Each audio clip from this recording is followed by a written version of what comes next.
What's up, fam? This is your boy El Jefe, and I'm here to tell you guys why I feel that the Sony XB950B1s are a better choice than the Skullcandy Crusher Wireless if you're looking for that serious bass. Now, these guys, you can find these on Amazon and on BestBuy.com for about 179 bucks brand new. I picked these up for about 65 bucks myself on an open box refurb deal on Amazon. So you can find these on eBay, Amazon, Craigslist, stuff like that, anywhere from 50 bucks to 100 bucks. If you're not looking to spend 180, then I would highly suggest you guys check out the refurb and used market. These are some solid cans, and if you can get them for under 100 bucks, you guys are winning. So before we go any further and get into the whole thing, let's go over some of the really quick features, and that way we get that stuff out of the way. So you can find these in this dope metallic blue. They also have like a metallic red and a black. So you have those three color options. They also claim to have 18 hours worth of battery playback time, with the extra bass turned on. In my experience, I'm getting anything from 17 to 20 hours, depending on the usage. So for me, so far so good. They also feature, Bluetooth and NFC for pairing. So pairing is very quick and easy, whether I paired them up with the Galaxy S8 or the iPhone XS. No pairing issues whatsoever. Built-in mic is pretty decent. Making phone calls, people can hear you, they understand you, there's no issues there. So phone call quality, while not being the best on earth, it's still pretty good. So with that out of the way, let's go ahead and talk about it. So I'm making this video basically for my bass loving people out there. So I'm not talking about you guys that are like into the audiophile stuff, people who want that flat sound signature or that well-balanced sound like you get from, your Audio Technicas and stuff like that. This is for my people who want to listen to, some hardcore EDM, you want to listen to some hip hop or some trap, something where you want to feel that bass, where you want to really get into it, then these headphones are for you. Now, for me personally, I like listening to these when I'm gonna listen to like my 90s West Coast G-Funk, Warren G, Nate Dogg, Snoop Dogg, Dr. Dre, that stuff. When I'm listening to that, these are the headphones that I go to for that sort of thing. Or even some of my newer stuff with like trap or EDM, or even, anything that's gonna have a lot of bass that I really wanna feel them. These are the headphones that I turn to for that sound signature. Now, let me give you guys some context on the Crusher Wireless. So the Skullcandy Crusher Wireless have a feature called haptic bass. So they have a slider, you can turn the slider up and down to control that bass and vibration level. So it's basically these headphones vibrate on your head along with the bass. So there's a lot of people out there who call that fake or artificial bass. I can see where they're coming from, I can see the point. But for a lot of people, that's an awesome sound. I actually was very impressed when I heard it. But what I didn't like is that at certain frequencies, it sort of didn't respond. Like that vibration wouldn't respond at certain frequencies. So that's just one of the things that you kind of have to watch out for. I think it applies more to certain types of music versus others. Like with hip hop, trap, EDM, I think stuff like that has heavy, punchy bass lines, it's not gonna be a problem. But if you're listening to different types of music, it could be an issue and those headphones might not be right for you. Now, that out of the way, the bass on these Sony XB950B1s is legit. It is legit bass, and you can turn it up. They have the, they have the extra bass button that just turns it on and off, but they have the Sony headphone app, and within the app, there is a slider, and you can adjust that extra bass boost level from 0 to 10. At 10, holy crap, like it's freaking insane. Like it seriously vibrates on your head. And I'm not talking about haptic bass, I'm talking about real legit, like it's gonna knock the earwax out of your ear canals and like tickle the inside of your ear. If you guys have experienced that, you know what I'm talking about. It's freaking crazy. So I personally don't keep them at bass level 10. I have them adjusted to bass level 6, sometimes 5, depending on the music. For me personally, that's the sweet spot as far as the tuning on these headphones go, for the way that I like to hear music. At 10, the bass can actually be overpowering on certain songs, and it ends up really muddying the rest of the sound range. So at right around 5 or 6, you get some seriously kicking, punchy bass. It's like, holy crap, but it doesn't ruin the rest of the experience. Put it that way. You still get some good treble, so you can really enjoy everything that you're hearing. So that's the main reason why I prefer these over the Skullcandies, because on these, you don't have to worry about, you know, the bass not kicking at certain frequencies. These have bass at all the freaking frequencies. It's freaking crazy.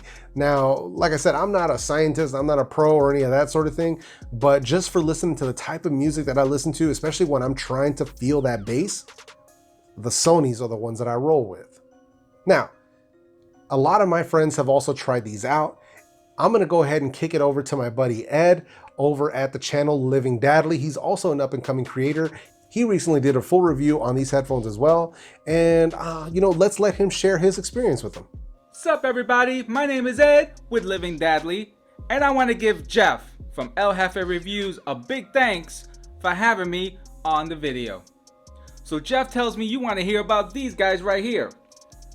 The Sony XB950B1s. Well, in short, I like these headphones a lot. One, they're in red, which is my favorite color. Two, these are super comfortable to wear. You can have these on all day and you won't feel any kind of fatigue on your head or on your ears. Three, sound.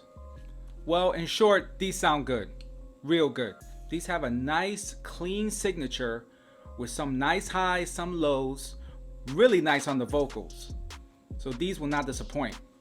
And the fourth and the big one is talking about that bass. Now, if you guys are bass heads, these will not disappoint. If you want your ears to rattle, well, they'll do that too. There's some other bass that really just rattles your head and hits you hard. Now these can rattle you, but they don't rattle you to the point where it's uncomfortable. And I have to say, I recommend them. So guys, I hope that video was helpful. And a big thanks again to Jeff for having me on. Thanks, Jeff. Dad out. All right, Ed, thanks for sharing, man. I appreciate that. And if you guys are interested in seeing Ed's full video, I'm gonna leave a link to that in the description box below. Make sure you guys check that out. Also, I'm gonna leave a link to his channel right up here. Make sure you guys get subscribed. He's another up and coming creator, and I think he's worth your time.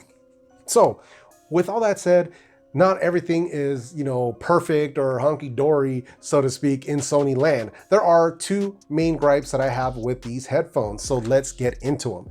So firstly, what you will find online in some of the reviews is going to be that there are some issues with the build quality when it comes to the hinge point right here. So there's a lot of, you know, pictures of them online and different reviews where you'll see them where they've snapped off at that pivot. So, you know, when I was shopping for these, I saw those, you know, for the price that I'm paying for these and the sound quality that I'm getting out of them, for me personally, they were worth the risk. So the only thing I do to try to mitigate it as much as I can is just to be careful. You know, when I put them on, I make sure that they are fully extended as far as the adjustment goes, because I have a massive head. So, you know, with that, and put them on nice and carefully, and that's pretty much it. You know, and outside of that, just try to keep them safe and take care of them as best I can. So just keep that in mind. There are some reviews about them snapping and about the build quality not being great. I believe that's a weak point for many headphones out there, is that hinge, but you know, just keep that in mind. Secondly, these are $180 headphones, Sony. Give the people a freaking carrying case for these. I mean, almost 200 bucks, come on, man. So they didn't include a carrying case. And I'm big on having cases for my headphones. I like to take care of them when I can. So Sony didn't include one, whatever. I went ahead and bought one on Amazon. Let me show you guys real quick. Now, this case costs like 12 bucks on Amazon. I'll leave a link to it in the description box below. This thing is freaking sweet. It's like all like suede on the inside, nice soft material. And right here, they're actually molded specifically to the Sony headphones. So they fit the B1s perfectly. I'm assuming that they would fit the N1s as well. I don't see why they wouldn't. But yeah, they fit right inside there, holds them nice and snug. There's a spot for your cables right here with a little, bungee strap that holds them in place. You know, zip closed, hard shell, 12 bucks. Not bad. Considering I paid 65 for the headphones, 12 bucks for the case, I was out the door for under 100 bucks. Not a bad combination.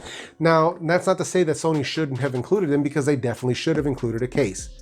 But being that they didn't, we do have options, and I'm linking them in the description below. Make sure you guys check those out. So those are the main reasons why I like the Sony 950B1s over the Skullcandy Crusher Wireless. So with all that said, I'm gonna go ahead and wrap up this review right here. Let me know what you guys think. Do you guys agree? Would you guys pick the Sony headphones over the Skullcandy Crusher Wireless? Or do you guys prefer that haptic vibration bass? Let me know in the comment section down below. If you guys have any questions regarding these headphones or any of the other videos that I've done reviews on, leave those down there as well. If you guys already know, I will get back to you as soon as possible. And as always, if you guys like this video, go ahead and hit that like button. If you guys didn't like this video, go ahead and hit that dislike button. And there's always one or two of you out there doing that, and I don't want you guys feeling left out. And if you haven't done so already, consider joining the fam. Hit that subscribe button along with that small notification bell, and this way you never miss any of my weekly videos. So with all that being said, I hope you guys enjoyed this video. I know, the format is a little bit different, but I hope you guys appreciate it. I hope everybody has a great week, and I will see you guys in my next video.